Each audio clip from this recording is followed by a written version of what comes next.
Hi CTS family, it's Elizabeth here, and I am talking to you about telehealth. I've been doing the telehealth appointments for the past week, and it's been great to connect with my patients, and it feels nice to be able to do a little bit of PT when we're all stuck in quarantine. And so I wanted to tell you a little bit about it and my experience in hopes that you'll join me, and also fingers crossed that we are all back in the clinic soon. Do remember that we are doing in-person visits at the clinic, and we have a staggered schedule and staggered staff to keep with CDC requirements. So telehealth.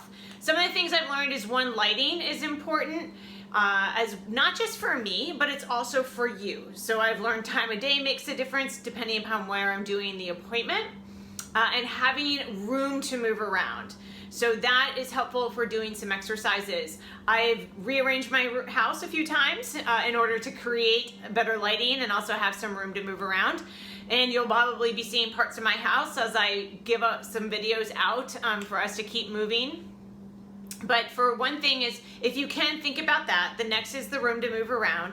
Two is some of us might be using like a chair to help us as an assistance, or maybe an ottoman or a wall I've been using a lot with people. So see if that's available or nearby. And also the next thing is the use. What are you gonna use? An iPad, a camera, an iPad rather, a phone, or a computer. So the best has been for me the computer so far, because I can angle the camera so you can see my feet, and I can kind of torque it, and I don't have to have so many things holding my phone in a certain position or an iPad in a certain position. Now for you, what I have suggested, some people need to use one device or the other, so just have some things propped up and play around with it, so before we get to the appointment, you can kind of know where you want to put things. We understand that this is a learning curve on all our ends, so I build in a little extra time so we can kind of have some wiggle room and figure out what works best for both of us.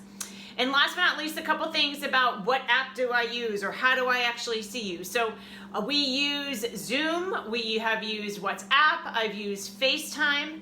Note that right now, because we are in these circumstances, we can use all these different modalities. As we hopefully get out of this soon, we want to use a more HIPAA compliant method, and so we're looking into those. But for now, we just want to make sure we have that contact with you. So if anything, just try to be on a private server so that we can have that privacy connection. And I wish you all well, and I hope to see you either in person or virtually.